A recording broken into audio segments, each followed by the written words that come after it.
RC aims to visit all the stans of Central Asia to further trace and research the ancient roots of Zoroastrianism, and we are eager to hear of all your visits. Please give PRC a good hand.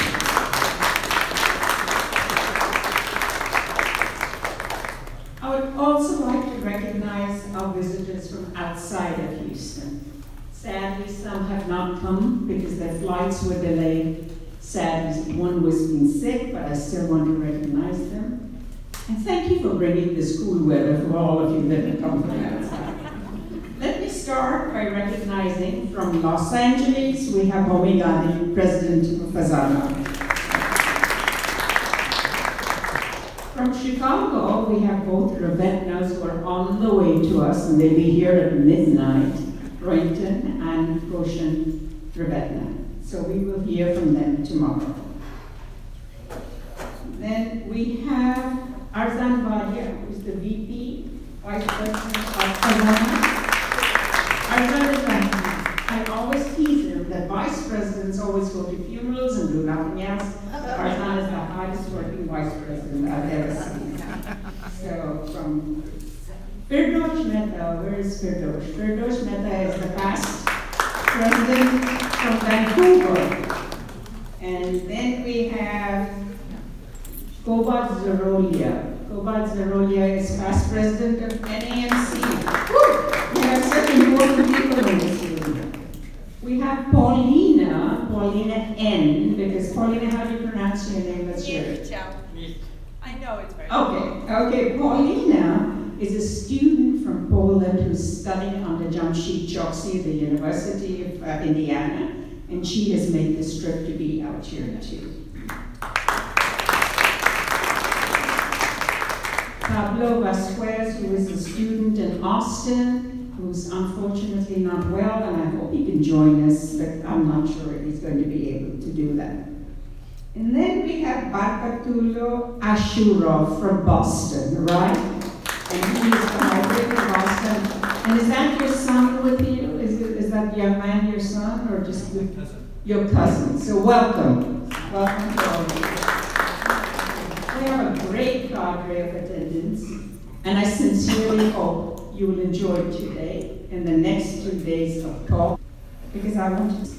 And we thank Babsi Sidwa for a very generous donation for all of these things. Babsi couldn't make it, but I wanted to let you know that. The exhibition on the Atashvarams and Agyaris is curated by Vaishta. No, the display cases is being done by Vaishta. The Atashvaram and Agyaris is being curated by Yasna engineer, Darius Kola, and Cyrus Ravetna. The exhibit is underwritten by Inas Kotar Rogers of Oregon. Sorry, am I doing that? Sorry. Should I shut that? Okay. Sorry. All of this would not have been possible if we didn't have the support and the nod of approval from Fazana and ZH. So thank you very much. Our wonderful library committee, who, by the way, we've all been together as members for the last 14 or 16 years, worked tirelessly to have interesting programs along with good food and camaraderie. And special thanks go out to spouses who patiently wait at home while we spend long hours at the center. So at this point I will stop. We were to have Roshan Brenton Ravetna speak about SSC, but he's not here. So if I may request Homi Gandhi, Fazana President, who will also introduce Almut Hintze and our first talk. And I hope I haven't messed all this up. Adaba, are you going to be around for this after Homi talks if I messed anything up? Press any key. All right, don't worry. All right, thank you. Thank you very much.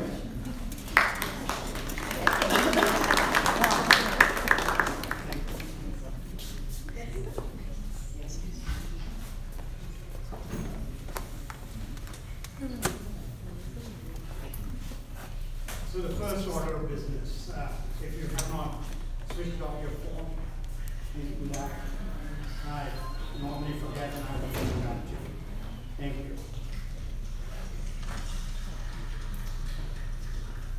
So, good evening to you all. Thank you, Almut, for a great introduction to the whole group of myself and what's going to happen today and tomorrow and day after. So we are very welcome to be here. Honored guests, members of the Zoroastrian Association of Houston, Use the mic. the Society of Zoroastrian Scholars of Zoroastrianism, Fazana Fires committee members, and everyone else, and welcome to all scholars who are presenting today and tomorrow. Ladies and gentlemen, welcome here to the ZA ZAH SSC and Fires Conference. Study and scholarship are essential to keep any faith alive. And your presence here today reflects not only that the study of Zoroastrianism is alive and well, but also that there is enthusiastic support and interest in learning about what that study reveals about our religion. Fazana member associations have had organized many such events in the past. But to me, it feels like that there are too few and far between. So I congratulate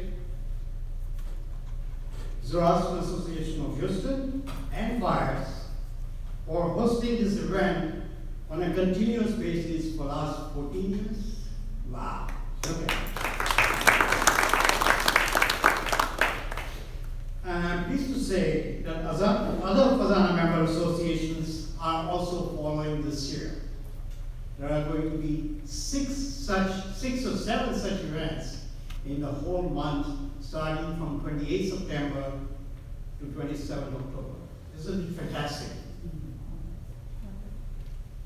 You can read all about Fires and its mission on its website, fires-fazana.org. Suffice it to say that Fires furthers the Fazana goal of advancing religious education, cultural awareness, and interfaith dialogue by lecture series like this, manuscript and archival support, historical preservation, and interlibrary loans. There is often a suggestion that scholarship is of interest only to some, mostly other scholars. I'm told that most people just like the quick bits and pieces of information presented in the current style, cute graphics, and Facebook. The type of scholarship that Fires supports is in pursuit of deeper knowledge. And it should continue to be that type of scholarship even as the world changes. But perhaps it can be made more accessible to an even larger audience if scholarly presentations are an even larger audience to our scholarship of a relevant nature, so that people see the practicality of having faith rather than just reciting the prayers and learning the traditions. And I was lucky enough to have a friend who was becoming an hour. So I mentioned the prayers and memorized them with him. But the meaning of the words of prayer and of historical perspective was sadly lacking. It is only when we as parents came to this new world and had to educate our own children that we started they should be learning to continue our faith. That concern remains relevant to all parents today. More so on this continent than where one just follows what priest says without understanding the wherefore and why behind the often present appropriate for us provide an opportunity to learn for ourselves. Our greater understanding deepens our love for our religion. We keep our traditions by choice. We stay by choice. We keep our traditions by choice because we know that the accident of fate that caused us to be born in the faith was more than a miracle. And we know we are not there or here just because of that miracle, but by choice. We choose to know more of this beauty. We choose to know the Spirit. We want to be a part of it all. The study, the practice, the sharing of our Zoroastrianism by choice. So friends, I'm excited to be here today to learn more and add to my Zoroastrianism 101. Thank you for allowing me to participate with you all. And thank you to all our scholars of their study and their presentations this weekend. I know I will find it tremendously engaging, and I hope you do so. Thank you.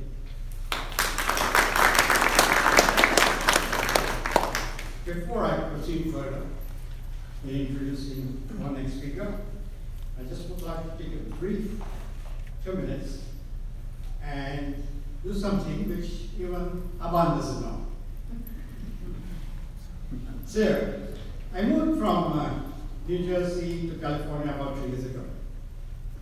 And I had many things packed from a 3,000 square feet house to 1,300 square feet apartment.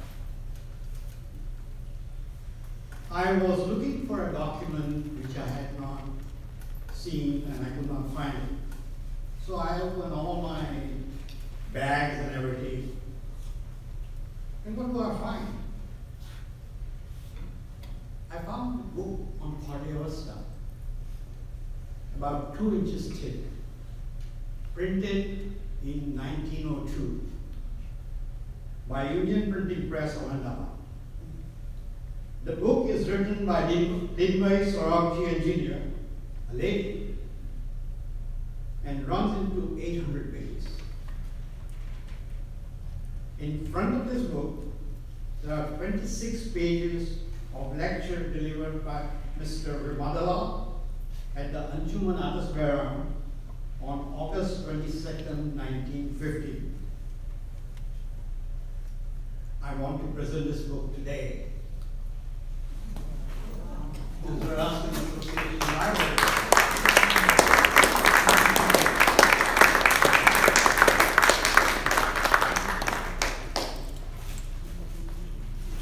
Could be called a family heirloom, but it is in very good shape, and I'm sure it will take care of it. Thank you.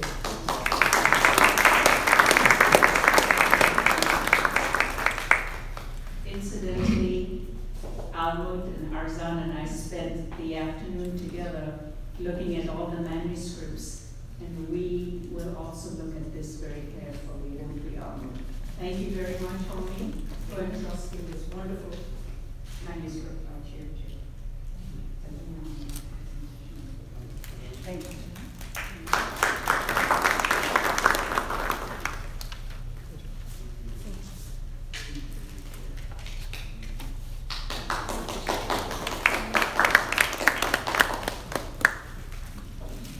This is presented by my father's grandfather on the mother's side, on his mother's side, called Adesha Dosabai Gandhi, and it's saying on top of it, "Aaj chaupri bechwani nahi, wo upyogi hai." I suppose everyone understands. Gujarati, but those who are not understand, don't know. It means it's a very valuable book to understand.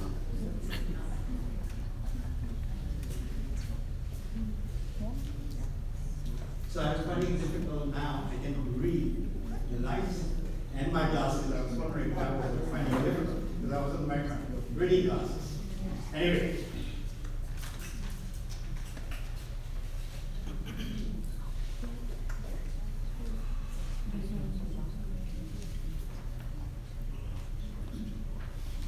So, today's lecture, the past and the present, the ancient Zoroastrian ritual of the Yasna in sound and written word. Up to the present day, Zoroastrian priests perform a millennia-old ritual, the Yasna, in which the recitation of ancient Avastan texts accompanies the performance of Yasna and the ritual actions. This ritual is at the heart of the tradition, as it includes the recitations of the most sacred texts, the so-called hymns of Zarathustra. However, the words which the priests recite are very hard to make out, and their relationship to the ritual actions is little understood. Moreover, no edition and translation of the complete Yasna is currently available. The Multimedia Yasna, short name is MURA, M-U-R-A, a SOAS project funded by the European Research Council with an advanced investigator grant, proposes to fill all these gaps by producing a subtitled interactive film of the Yasna ritual and a state-of-the-art edition with translations and commentary based on the manuscript, while developing digital tools for electronic editing. In addition, Muya is producing the ritual in a virtual reality, and I just watched some part of it, thus enabling the viewer to experience the ritual by full immersion. This talk highlights the main features of Muya. And the presenter of this is, of course, Professor Almut Hintze.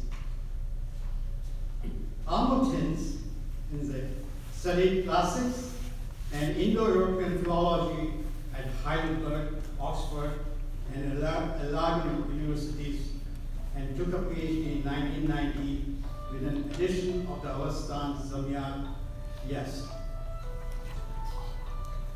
From 1990 to 1996, she taught Indo-Iranian studies at the Free University Berlin, where she did a second doctorate for habilitation in 1997.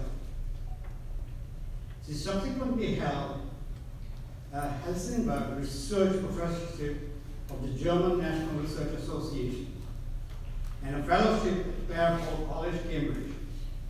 Since 1998, she has been teaching Zoroastrianism, Avastan, and Pelvi at the School of Oriental and African Studies in the University of London, where she now holds the Zarathustra Brothers Chair of Zoroastrianism since 2018.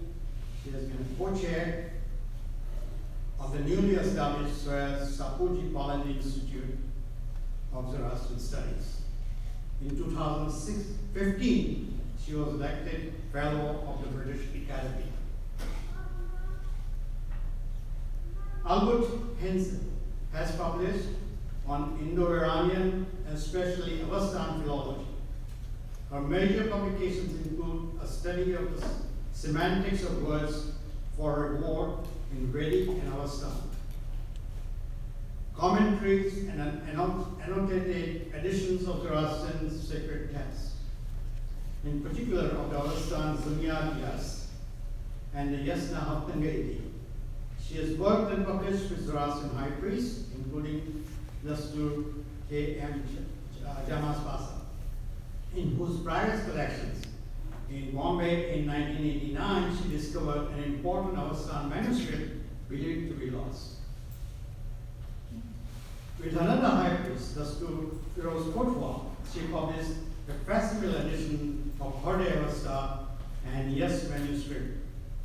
She also has to her name numerous articles in books, journals, and encyclopedia dealing with problems of Avestan language and text composition, Indo-Iranian philology, and Zoroastrian religion.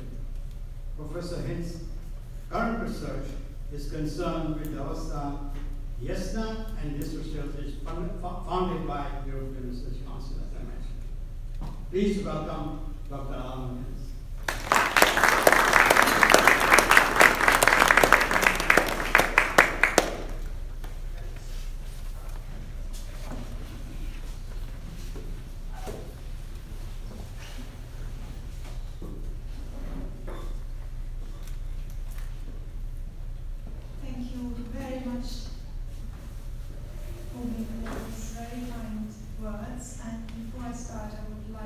Express my deep gratitude to Yasna, to Faris, to the Society of Scholars who study Zoroastrianism for their kind invitation to come here and speak to you tonight and tomorrow and the day after, I think.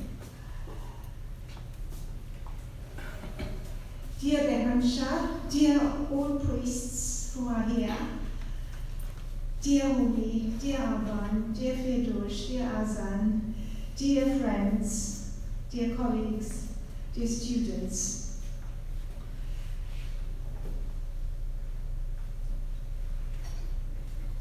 The Zoroastrian and the Vedic traditions share a fundamental division of their rituals into two groups. In Zoroastrianism, those of the first group are today usually referred to as high or inner rituals because they are conducted inside a fire temple. And those of the other group are outer rituals, which may be performed in any clean place.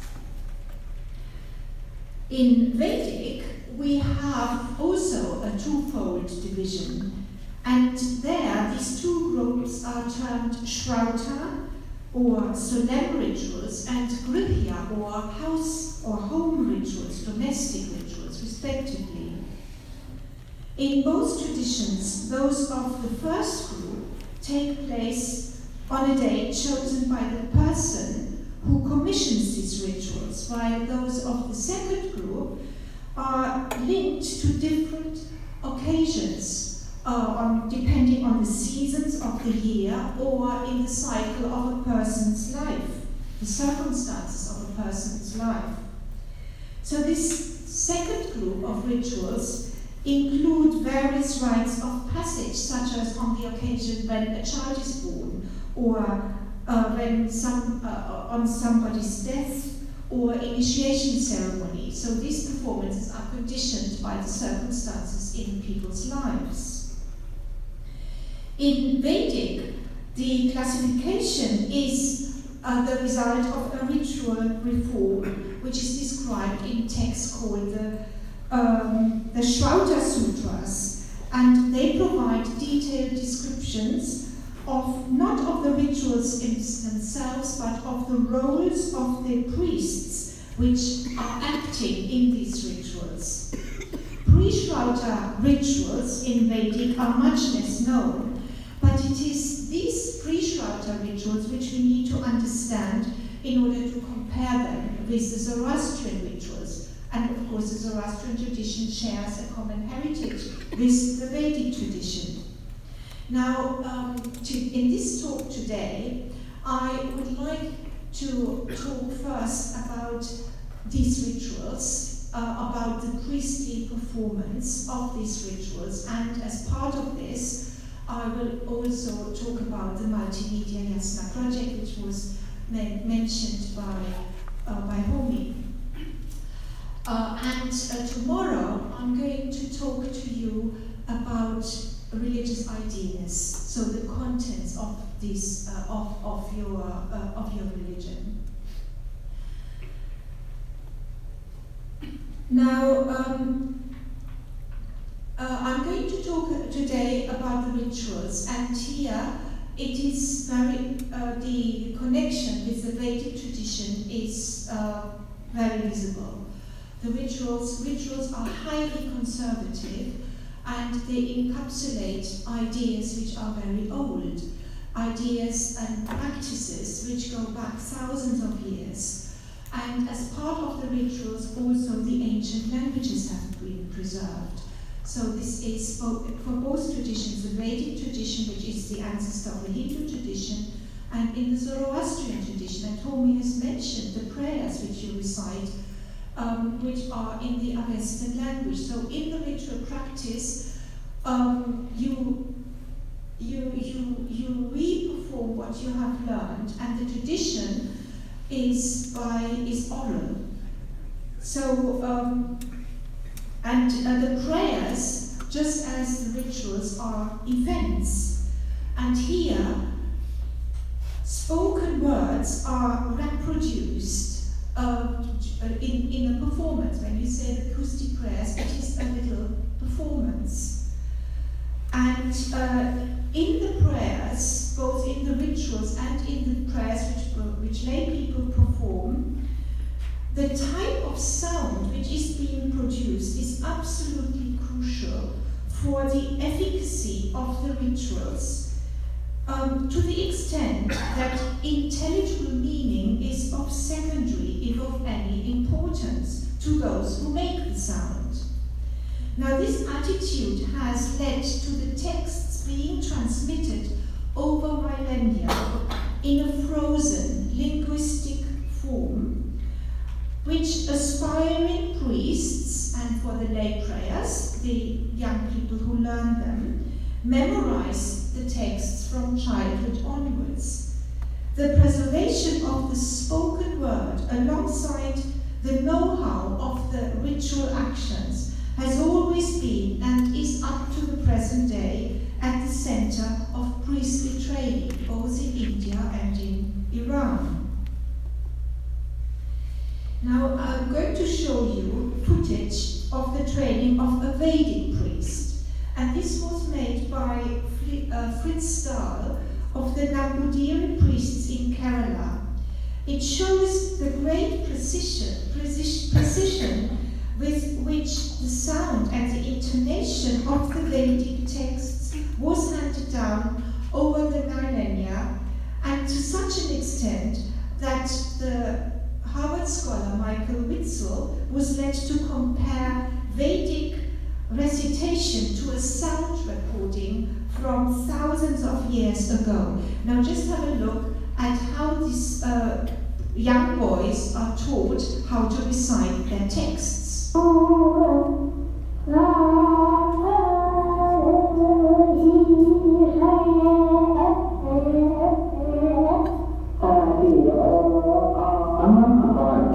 Which means literally the book.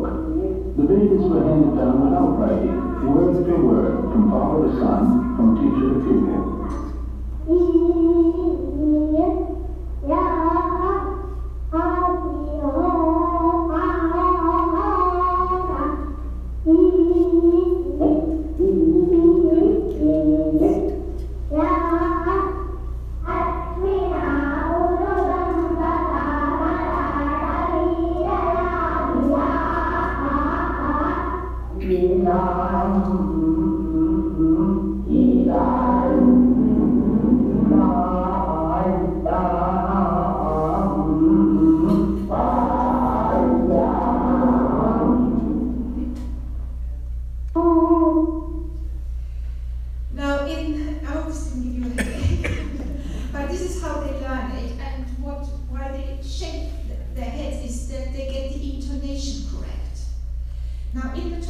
In the Zoroastrian tradition too, the boys learn the texts by heart.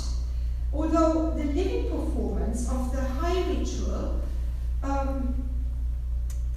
was lost in Iran some 50 years ago, it only survives in India amongst the Parsis.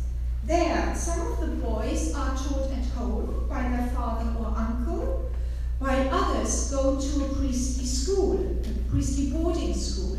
The only remaining functioning boarding school today is the Dada Autonomous Institute in Mumbai under its principal, Dr. Ramya Kananjia. The boys have several memorization or hatha classes a day, during which they learn the text while reciting it aloud from a book. So here in this slide you can see the boys are sitting there and they are supposed to memorize their texts. And then individually they go forward and recite it aloud to their teacher. And just here you'll have a little scene what this sounds like.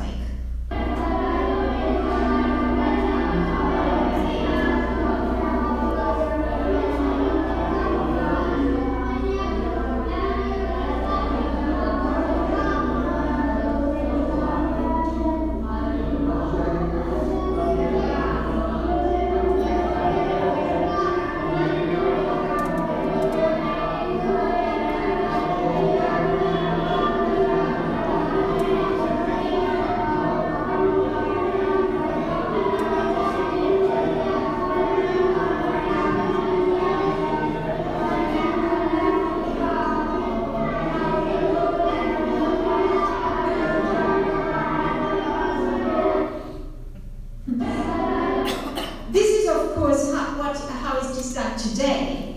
And it was in all probability different in the remote past. However, as compared to what we've just seen from the training of the Vedic priests back in 1975, it is clear that the training of the Zoroastrian priest is less stringent today, and it probably has been so also in the past.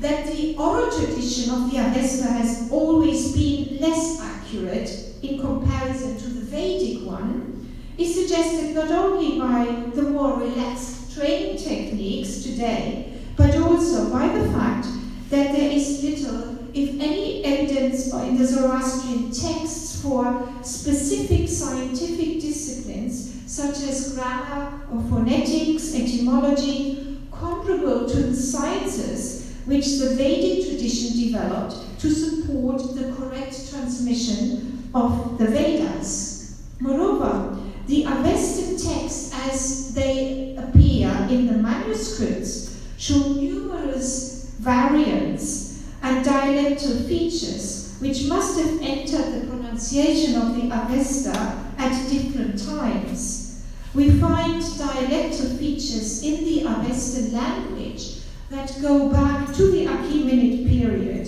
and dialectal influences continue to influence the written transmission of the Avesta up to the present day. For example, we have some Gujarati features in the Avestan language in the Indian manuscripts, and some modern Persian features in the Arabian manuscripts.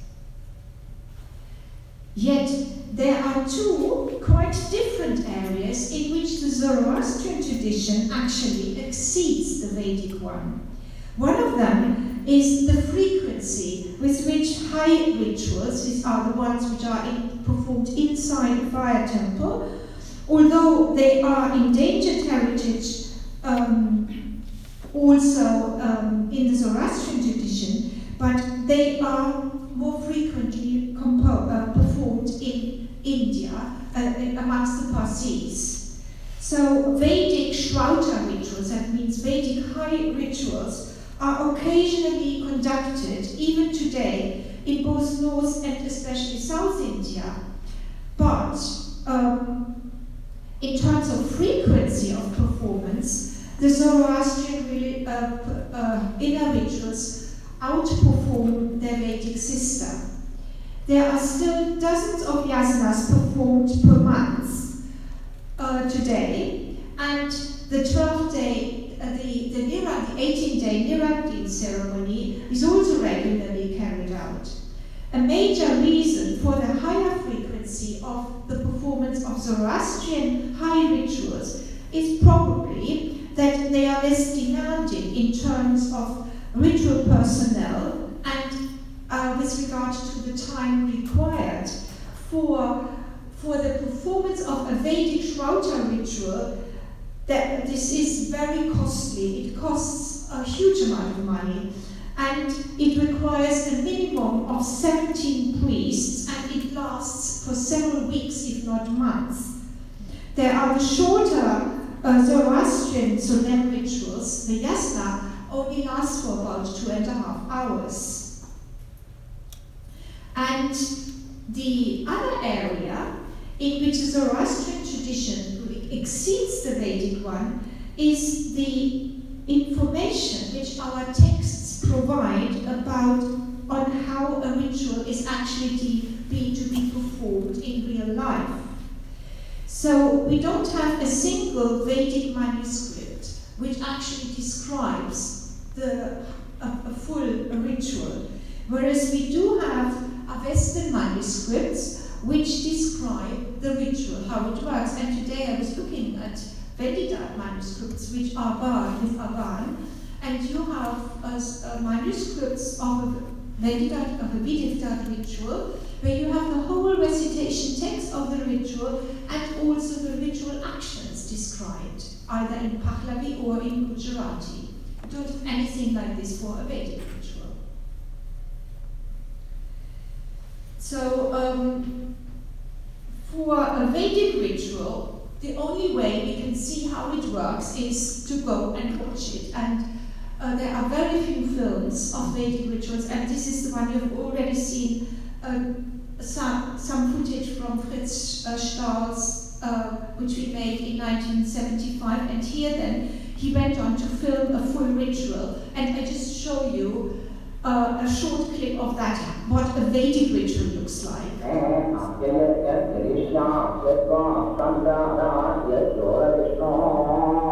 All rites are performed on behalf of the sacrificer for Yajman.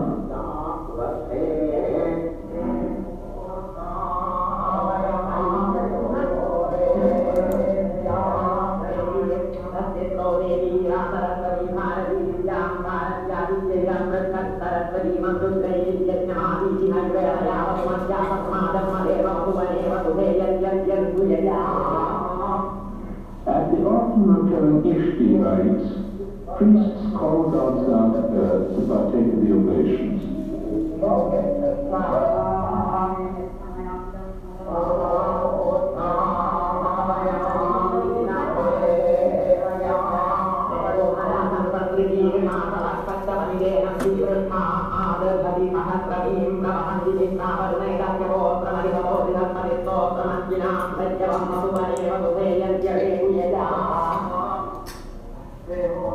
The offerings are poured into the fire, and Agni transmits them to the gods. So here you have seen a Vedic ritual, and this is the common heritage. The Zoroastrian tradition shares a common heritage with the Vedic tradition. And in the very early days, 2,000-3,000 years ago perhaps, they would have, the Zoroastrian ritual would probably have been quite similar to what we still observe in the Vedic ritual performance. The Zoroastrian rituals in both branches, in both the Vedic and the Zoroastrian Iranian branch, are conducted by ritual experts, which are the priests. The priests have the knowledge, they have the training, and the know-how how to interact with the divine beings. The divine beings need to be praised, worshipped in a special way, which the priests have learned. And the priests need to be hired by a patron who then pays for the ritual to be performed. And the priest performs the ritual on behalf of the patron. And all the benefit of the ritual goes to the patron. So the priest has the know-how to offer the hymn of praise to the gods, and what the patron wants to achieve with the ritual is that he wants to renew his own life force. Also, there's also some thanksgiving involved in it, but he interacts with the divine beings and wants to get from the divine being things which one cannot provide for themselves, such as good health, prosperity, offspring, and so on. So this is a basic structure which underlies the performance of rituals, and it's actually present up to the present day, also in the Zoroastrian tradition, for both the inner rituals to be performed in the fire temple, but also for the outer rituals. You hire the priests have the knowledge, the know-how, how to perform the ceremonies. So for a Jashan ceremony, the priests do that, and then the priests have to be paid. So in the older days, the priests were the people, and still are, the ones who have the know-how how to do this. And they were they and still are the ritual experts par excellence, which the lay people don't have. The ritual itself is perceived as an act of hospitality. That is, the gods, they come and be present. They are present on the ritual precinct. And this is something which happens in the inner rituals. The divine beings are present in the ritual fire. And in the Yasna ceremony, it's Ahura Mazda himself who comes and is present in the ritual fire. And there needs to be, the ritual precinct is specially demarcated by lines, by furrows, within which the ritual happens. And the priests need to be in a special state of purity. Now, I would just like to take you briefly, again, through the inheritance, through the common inherited heritage, which here the Zoroastrians share with the Vedic ritual. So here, also in the Vedic ritual, you have a precinct, a ritual precinct. Everything has to be done from scratch in the Vedic ritual. And there is the Vedi, the ritual, the altar on which the ritual gifts are displayed. And there is the seat. They have three fires, 1, 2, and 3. This is the fire of the patron. And this is the fire into which the ritual offerings are poured, and this is the third fire here.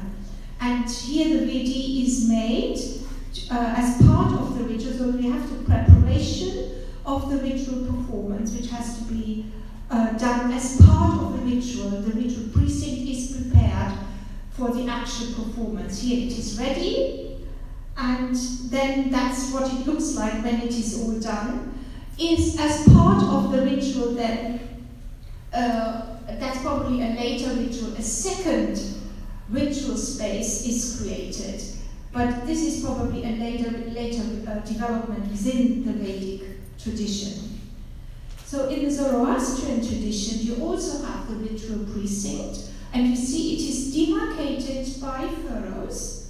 And here you have the seat of the priest. This is the equivalent of the Vedic Vedi. It's a ritual table on which the implements are displayed.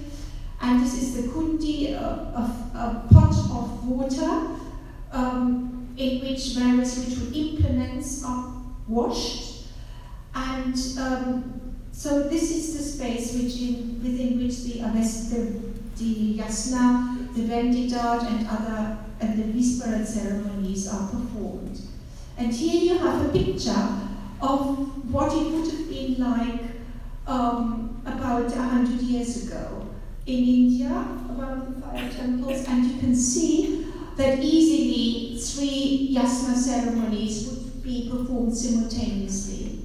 There was so much demand in the fire amongst the Parsi community to have this ritual performed. And each of them would have been commissioned by another lay person of the community who asked the priests to perform the ritual for them. And the person who has commissioned the ritual does it perhaps for a thanksgiving or because the person has a special wish. A man or a woman, doesn't matter. Either a person of either gender, they may commission a ritual for a certain purpose, and of course they have to pay the priest. Vedic ritual, you saw the personnel there. They have a minimum of 17 priests. So the reduction to 2 priests happened at some point point in the Zoroastrian tradition, because of course it's much easier if you only have 2 priests rather than 8. And it's the assistant priest, the Raspi, who then performs the role of the other priests, the rollers. And even now, when you are in one of the Zoroastrian fire temples in the Wadia Atesh Beram in Mumbai or in Udvada, in the Atesh Beram, you can see the role of the role of Vedis. They are called Vedi. They're still called Vedi, despite the ritual spaces. Also in the Zoroastrian tradition, aren't they? The ritual precinct, or what do you call it? It's the ritual precinct, and you can see the rows. I think it's in the Wadia Atesh Beram, you have 12 or 8 next to one another. And nowadays, it's only a few times a month that these rituals are performed in India. So here, this is the ritual table, then ready for a ritual to be performed. And the ritual is perceived as an act of hospitality to the divine beings. And quite appropriately, at the beginning of the ritual, the divine beings, that means, of course, in the Zoroastrian tradition, Ahura Mazda, and his spiritual creations, that's Ashavanishta and Kshatra and all the other his spiritual creations, but also his material creations, and also all the ritual implements, all of that, they are sort of made ready and they are listed at the beginning. And so at the beginning we have the invitations, the Nivaridalini portion in Yasna 1, with which the ritual starts, after everything has been prepared. And the Paratma ceremony, which is the preparatory part of the Yasna ritual, is an intricate part of the performance. So here you have the beginning of the Yasna ceremony, and you can see the high priest, the chief priest, the Zod, which is in this performance Adil Pesania, and here is Aspandyaji Dadachanji, who is the assistant priest, and this is a picture from the film which we made in Mumbai, in the Dada Atonal Institute, from where you saw the training session earlier. So here the ritual starts then, and this is now just a short clip to give you an idea of the Zoroastrian Yasna ritual.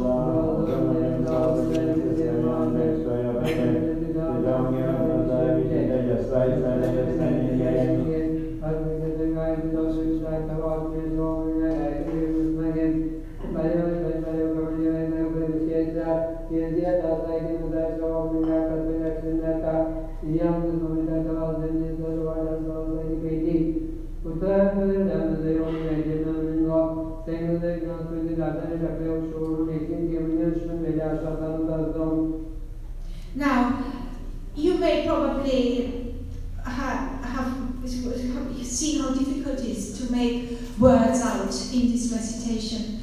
You may believe it or not, what the priest was reciting were verses from the Gathas. Yasna 34, 4-7. And as you all know, the Gathas are the heart of the Zoroastrian religion. Without the Gathas, we would have no Zoroastrianism.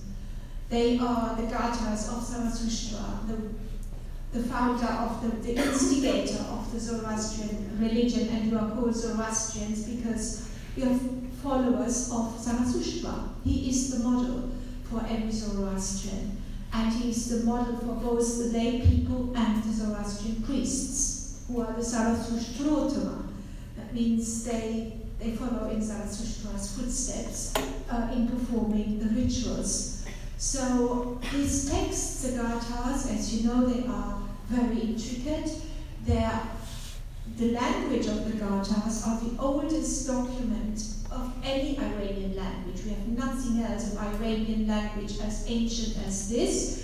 The language is very closely related to the Vedic ritual, to the Vedic language, and the Vedic language only has survived to the present day because, like the Gathas, the Vedic texts are recited in these rituals.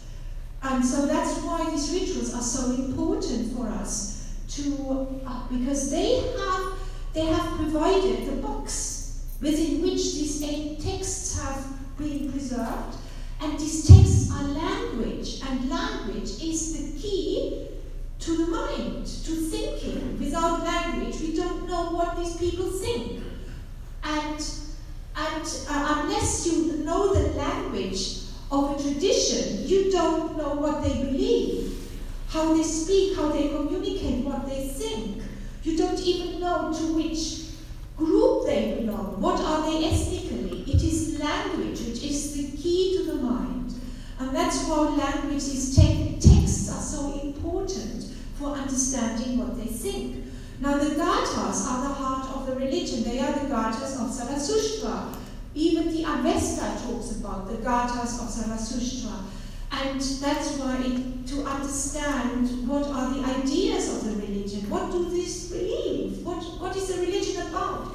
And that's why we have to understand these texts in order to understand what the religion teaches. And the Zoroastrian tradition has handed down these texts, and it's the priests, through very hard labor and a lot of dedication, from childhood on, they have memorized these texts and have done so over the millennia.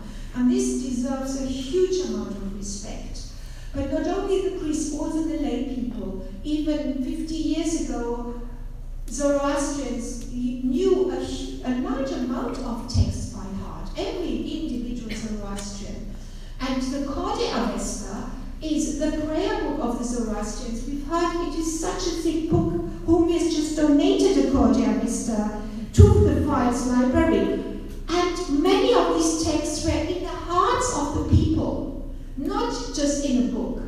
And any texts need to live. And the Vedic and the Zoroastrian tradition are intrinsically oral traditions. They just have this orality in their blood, and texts need to be memorized. And this is both a virtue and a vice. It's a virtue because it lives inside people, but a vice insofar as we don't have enough written sources. That's our problem then, because as soon as the people don't memorize these texts anymore, if the tradition breaks once in one generation, you can't revive it anymore. And then unless they have written it down, we don't know what these texts are. And so much has been lost already. There were probably many more rituals than what has survived to the present day. But what we do have something. So, what the Multimedia Yasna project is about are two things. One is we want to understand what the priests recite in this ritual. I've just said he recited Yasna 34 to 4 to 7. But how can I know that this is actually true? I can only figure it out what he recites if we actually transcribe the words. So what we are doing in our Multimedia Yasna project is that we are transcribing the recitation text, which the priests recite. But first of all, we have to film it. So, what we did, we have done this already. We went to India and we filmed a full Yasna performance in the Dada Adornan Institute. And we had a professional film team with us, so they did a really good job. And we have a full recording now of that ritual. Our priests recited more slowly than normally, so the whole film is almost 5 hours. If the priests, when they perform it in real life, it takes 2.5 hours. But for us, they thought they recite more slowly, so the film is almost 5 hours. And we also filmed the ritual in virtual reality. And I'm going to show you a few pictures about that in a just in a moment. And then we are transcribing the words which the priests recite during the ritual performance, and you can then watch the film, hear the recitation, and read the recitation words as subtitles. Of course, the recitation is in the Avestan language, which is 3,500 years old, but it's not spoken anymore, only performed in the rituals. So we are also providing a translation, which you can also read. And then it's going to be interactive. You can also click on a pot and, for example, we are explaining the ritual implements, and we also explain the ritual actions. There is quite a lot happening during the Yasna performance, so all of this is going to be explained, and the aim of it all is to unlock this ritual, so that you can actually understand what is going on in the ritual. And the ritual does have a meaning, it has a function, there's a reason why it is being performed, why it's being performed up to the present day. It's basically to strengthen the forces of good in the world and reduce the power of evil and destruction in the world, and promote the Mazda Yasna, the worship of Mazda. And Mazda is worshipped, and by worshipping Ahura Mazda, the power of evil is being reduced in the world. So this is one thing. Then all the rest, WP by the way, stands for work package. So all the rest of it is about the addition of the text. So that's the other approach. Well, we have a two-pronged approach. One is the event, the life event, which we want to unlock. And the second approach is through the written tradition. I've not yet talked about this, but I'll talk about this in a moment. So let me first talk a little bit more about the film. It was shot at the Dada Atolan Institute in November 2017. And here is the principal of the Dada Atolan Institute. He is one of our project partners, Dr. Ramya Karangia. And here's our team. These are our two wonderful priests, Dada Janji and Adik Pesania. This is Rabia, and this is my team, some of it. We are even a few more. This is Remy and Anna Soba, our filmmakers. And these are my students here, and this is my collaborator, Dr. Mandana Seyfedinipur, who advises me on the tools which we use for transcribing the text of the recitation. I'll show you just a little bit about it. So this is the annotation of the film. We are using really state-of-the-art technology here. It's called ELAN. That's a system of transcribing recitation sound, words which you hear. I'll show you a little bit more about this in a moment, but before then, here is our boys who live there. It's a boarding school, and they love it. They are having their lunch, and this is the ritual precinct where we filmed. And here you can see Dada Janji arriving for the filming in his old-timer car. He loves, my host Albani, she loves really wonderful, flashing sports cars. And we came here in a Porsche, in a yellow Porsche. He came in his old-timer car, which is equally polished, but a little bit older. It's vintage, you see? And he goes on rallies with his car. And here this is Adil, and this is my student Karaman Taruvala, who's doing a PhD on the training of the Zoroastrian priests, and he's been here and also spoken to some of our people here. And we had lots of fun. Adil was always ready with cracking a joke. And here is here is Erhard's son, Hormastia, which some of you know. some of you know, and getting ready for the filming. And here Anna is doing the final measurements, then the priests get mic'd up, each of them, so that we capture the words of the recitation well. Each priest had a microphone. And then off we go. This is for the close-ups. They filmed the whole ritual performance, but then later they made some close-ups of particular scenes which are of special importance, so that we get really good footage about the Yasna performance. Here's Adil, and then the ritual scene, and my students watching. So then that was the film, and this is this technology which we use for transcribing the words. So here these are the words, and then it's annotated what each priest is doing, and we also describe the ritual actions. So there are these different layers, and the multimedia application is going to be produced from this material here. So there the film gets annotated and analyzed, and then eventually you will be able to read the recitation text while watching the ritual.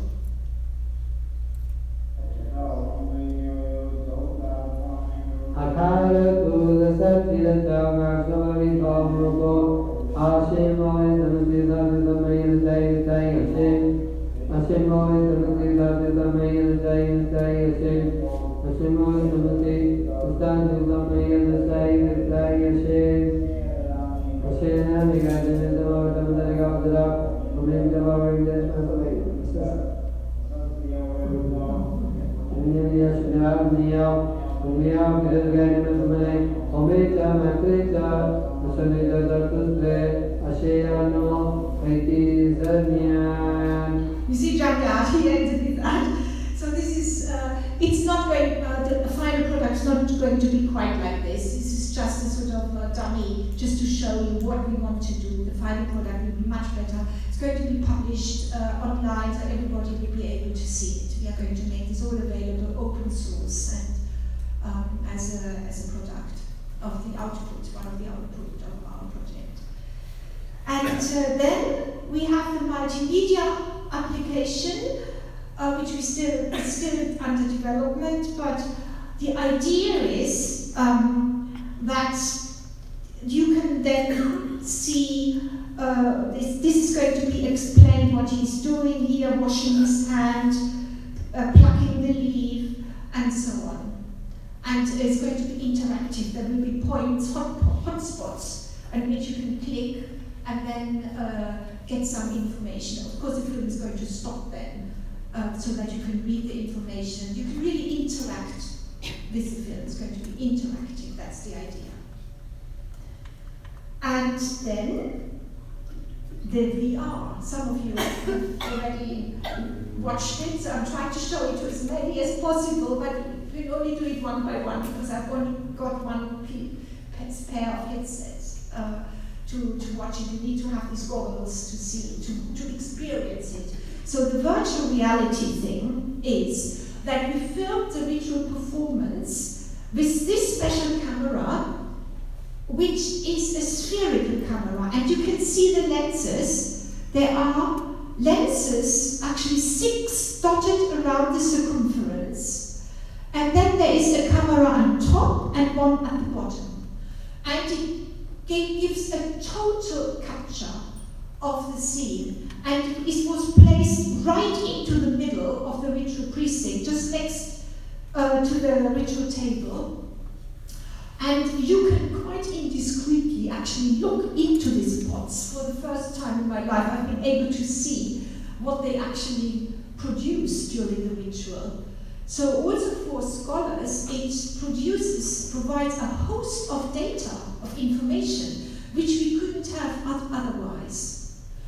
And for anybody, everybody will be able to experience a Yasna ceremony. Both Zoroastrians and no-Zoroastrians will be transported into the middle of the ritual precinct, which is only accessible to the priests because of the special purity which that space encapsulates, and be there and watch what these priests are doing during the performance. And it's also useful for Zoroastrian priests themselves to see. It can be used for teaching, for example, and it just opens up the ritual to everybody. And this is here just a 360-degree picture of it. And here you can see Adil Pisania.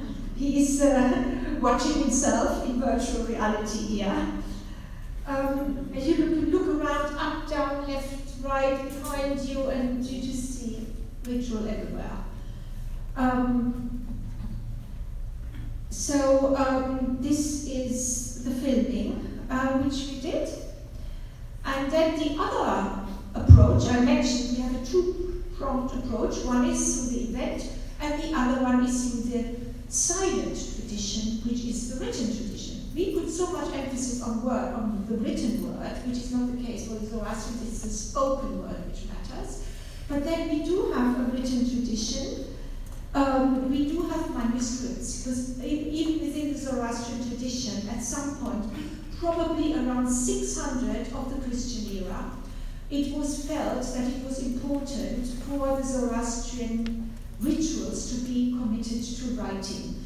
Perhaps in response to pressure from other religions, Christianity, Semitic religions which have a root in the Semitic traditions, Judaism, of course, Islam didn't exist yet at that time, but the Christianity, and then also especially Manichaeism. All these religions put great emphasis on the written word. It's completely straight for Zoroastrians. It's a spoken word which matters. But then it was felt it is actually necessary or important to write down the rituals. Perhaps one reason might also have been that it was felt that they become a bit lax about pronunciation of the Avesta, this dead language which otherwise was not understood.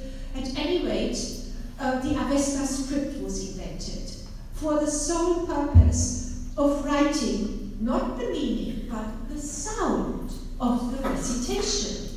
They didn't have a clue about the meaning. That meaning is as if you hear English as it was spoken in the year 800, we wouldn't understand it today. And so it was the Avesta language which was spoken 1500 BC. It stopped to be spoken around 400 BC, and then Middle Iranian languages developed. So they wrote down the sound of the words which they heard, and they were so meticulous. They didn't want to miss a single sound variation, so they invented the Avesta script on the basis of the Pahlavi script, which by then had been used for hundreds of years already as a language for writing, Middle Persian, which was a spoken language at the time. The Pahlavi script itself has roots in the Aramaic script, in a Semitic script, where they only write the vowel, the consonants. But then they decided to write down the Avesta, and they added more letters in order to write every little sound variation. When they pronounced the sh a little bit differently, you have a sh in Zarathustra. So they wrote the Semitic sh, the Pahlavi sh, but then when they pronounced the word Asha, the sh in Asha was not the same as the sh in Zarathustra, and they heard this, and so they wrote the sh in Asha by modifying the sh for Zarathustra a little bit by adding a little line to write a sh which looked a bit different, so that they had a separate letter for the sh in Asha.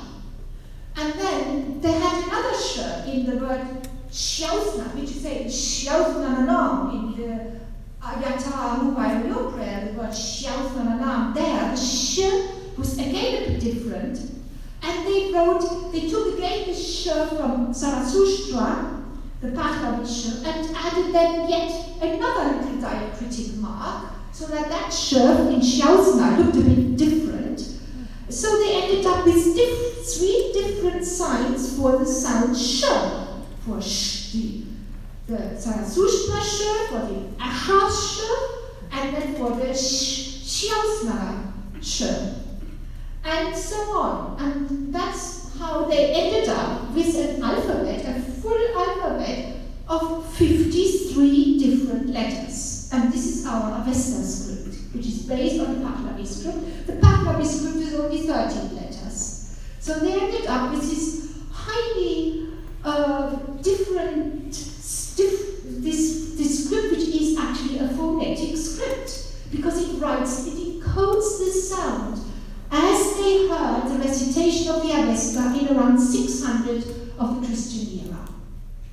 So here we have almost a sound recording of the recitation of the Avesta 600 of the Christian era, and this is our Avesta script with its 53 different letters. And from then on, we have a written tradition of the Avesta. Of course, the oral tradition continued, and it continues up to the present day. This is what the boys have to learn in the schools, and you have seen it, how they learn it nowadays. But this written tradition then continued. Unfortunately, we have got it because our editions of texts, they are based not on the recitation, but on the manuscripts. And the oldest surviving manuscript of any Avestan text is a Vispered manuscript from 1288. So it's about from 600 to 1288, if you think 1300. So 600 to 1300, but it's about 700 years later from when the time the script was invented. And this is what our editions are based on. And so this is why these manuscripts are so important for making editions. And then we look at the manuscripts, we look at the same text, the Yasna. We have about 50 manuscripts which have survived to the present day of the Yasna ceremony. And then we compare this text as it is written in the different manuscripts, and then we try to figure out what might have been, what is the best form, and then as it is transmitted, and then we edit the text. We edit only one text of the Yasna, but we then note down any variations in other manuscripts, and we call that an apparatus, which is all this little small print, which you then see at the bottom of a page in a critical edition. It's called a critical edition, which then lists the variant readings of other manuscripts. And then on this basis, then we are going to translate the text into English, and then we try to understand it. And this is meaning comes in when you try to translate. And you have to understand these forms, the words, what grammatical form it is. That's why we have to be a linguist as well. And try to make sense of these texts, and then explain what the texts are about, what they mean, also for us today, and what they meant for people in the past. And so that's how we move step by step. So now just let me, before I end, just a few words about how we go about with these editions. So I just mentioned we have the manuscripts, that's where we start from here. Some of them are in a terrible state and need to be restored. Others have already been restored, this one for example. And then we transcribe them. And we transcribe them in a, this is a text which is in Avestan. This is Avestan, Avesta, Hushafra, Ulongo, Yaz for Yazamaides, abbreviated. And this has a Pahlavi translation also. So these texts were also translated into Pahlavi. But this is what we transcribe, but then we use state-of-the-art technology for for the edition, and the production of these editorial tools is part of the project as well. Well, those of you who are keen on computers, this is XML, this is extended markup language, which a computer and machine can read. So below the surface, what we transcribe here from the manuscript is encoded in XML, and this is what a machine can read. And in this way, we can extract more data with the help of a computer from our transcriptions. So these are the transcriptions. We use a technology which is currently being used already for a new edition of the Greek New Testament. And they have inspired me for how to, I thought then, if they can do that for the Bible, well, why not use that technology also for the Avesta? And they are also my collaborators in my project. They are in Birmingham, and they have developed these transcription tools, the online editor, transcription editor. So they advise us. And so we are creating these tools. And these are my collaborators here. One of them who has developed the transcription editor, he's in Trier. And then this team here, they work on the edition of the Greek New Testament in Birmingham, and these ones too. So these are all biblical scholars, and we use their technology now for the Avesta. It's the first time that their tools are being applied to another tradition. So we are pioneering this transfer.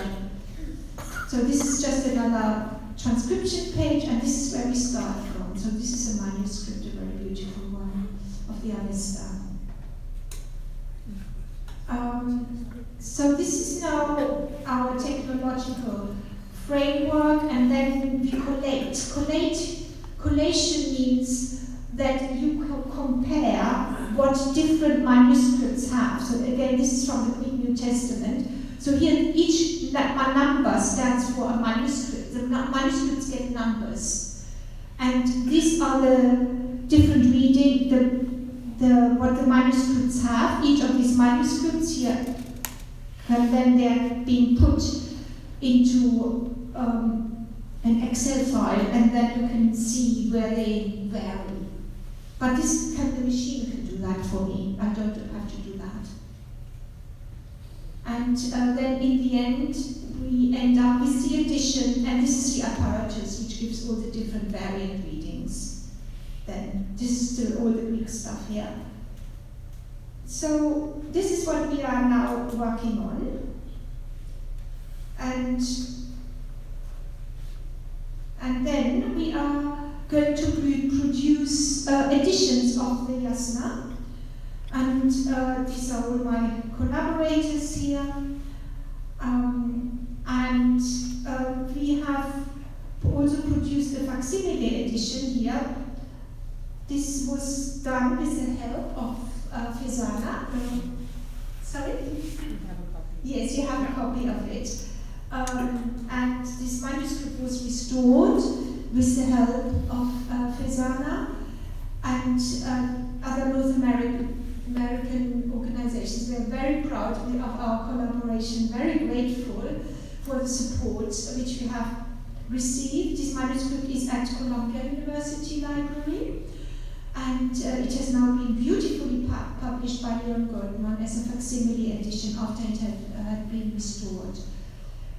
And then we also had a little exhibition of our work here at SOAS. At SOAS it was, we displayed our virtual reality film, which people could enjoy there, and then also some virtual implement, and admired the exhibition which Mahishta has put together here, some of the ritual implements which you can see also here. So it's so much what I wanted to tell you tonight.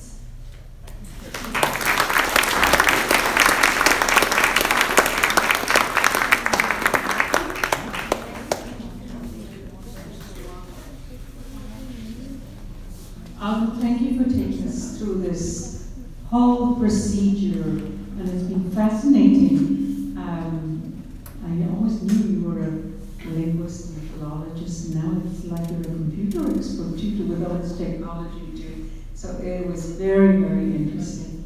We have time for one or two questions, so if there's a, yes. My question to you is, does your computer does pronunciations of the Avesta language? Yes, it's the sound, you can hear it, you have heard the pronunciation. Yeah, but pronunciation of Avesta language, not in India, not in Iran, but that somewhere else differs. Yeah. Because it depends on from what language are you looking at. If you're looking at from Sanskrit side, it's different pronunciation. If you're saying from Gujarati side, it's a different pronunciation. Yeah. From Farsi, it's a different pronunciation. Yes, you're quite right. And it's that the language which the priests speak in their normal life, like Zoroastrian priests speak in India, speak Gujarati, and when they recite the Avesta, it sounds different from when a Persian, an Arabian priest recites the Avesta, although it's the same language. But they have slightly different intonation also, but also some sounds are pronounced a bit differently. Quite, yes. But does your computer train to pronounce it correctly, or is trained to pronounce it like an Indian priest or a Persian priest or what we reproduce are the recordings which we made. So it's not the computer which produces the pronunciation, it's the recordings which we made, and we made the recording in India.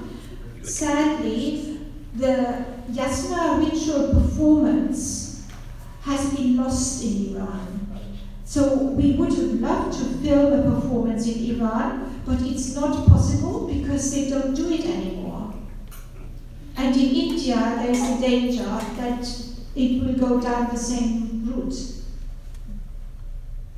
So it's a highly endangered heritage. The critical editions that you talked about, obviously, are they similar to the commentaries that we have in some of our texts, and therefore, if they are commentaries, are they close to what we would also call the sun? Or am I dreaming? Thank you very much, Fidush. The commentaries, the first thing when we try to understand in a Western text, the first thing is we have to clear up the language. So, you have to discuss first any grammatical issues with the word, clear that up. And then we come to the interpretation. And at that level, we take into account the Pahlavi tradition, the scholarly tradition within the Zoroastrian religion. They have their own interpretive tradition, which we take into account, and the Pahlavi translations and commentaries and need to be taken into account when it comes to the interpretation, definitely. Thank you. Two-part question. One last two-part question. How long is this project? And for this project, is it the Avesta language or is it the Sanskrit language which is important for understanding? Thank you, Homi. This particular project runs for 5 years, from 2016 to 2021. So we have just entered year 4. We are now in the 2 final crucial years where we are trying to bring it all together. And it's now fully running, and we've almost finished with developing the electronic tools, and we are now making the additions. And the film will be finished soon, hopefully. And so it runs until autumn 2021. And this particular project is only about the Avestan text, because it would have been too big otherwise. We had to it's about the Avestan text. So we are making an edition of the Avestan text. But as far as this project is concerned, we take into account the ritual instructions in Gujarati. The Indian tradition of the manuscripts is in Avestan and Gujarati. And so there are ritual instructions which say, oh, now the priest has to take the balsam and has to hold it in his hand. In the Iranian tradition, this is written in Pahlavi. In the Indian tradition, this is written in Gujarati. So we read that. Fortunately, we are all in the process of learning Gujarati, rather priestly Gujarati, but we are getting better. And I've got Kerman on my project, fortunately, who is a Gujarati speaker, and she is very busy helping us out with Gujarati. And we've also got some manuscripts which have the Paratna ceremony, which is the preparatory ceremony where all the implements are being prepared. All of that is written in Gujarati, and I'm very keen on that. So I'm transcribing that as well. Again, with help. And so this is Muya. It's just about the Avesta plus the ritual instructions in Pahlavi and in Gujarati. But then I am planning other projects, and one of the projects which I'm planning as a follow-on project is about the Yasna in India. And that would then be about the Yasna and the Gujarati translation, and in the translation of the Yasna into Sanskrit. So, and that is the interpretive tradition of the Avesta in India by the Indian priests. And a third project, which I have in mind, is the Pahlavi interpretation. So the Pahlavi Zand, the translation into Middle Persian, and the interpretation in Middle Persian. But I keep that separate because otherwise it just gets too big. Thank you. Let's give another hand of applause to and also to Arzan Badia, who's doing a live, what do you call it, a live presentation? Really extremely nice. Learning all these things. So thank you very much, Arzan, for doing that as well too. And Arnava, are we all ready for dinner? Arnava Sautira always organizes the best potluck dinners. I don't know how she does it, but whoever brings it, it's always wonderful. Please spend time in getting to know each other and all our visitors that have come, and also line up and get onto those goggles. It's just absolutely, the virtual thing is really absolutely fascinating. So it's only 4 minutes long, and just queue up, and you have today, you have tomorrow, you have Sunday, but please don't miss that opportunity. I think it's a wonderful thing too. So thank you once again. Fully charged. Thank you.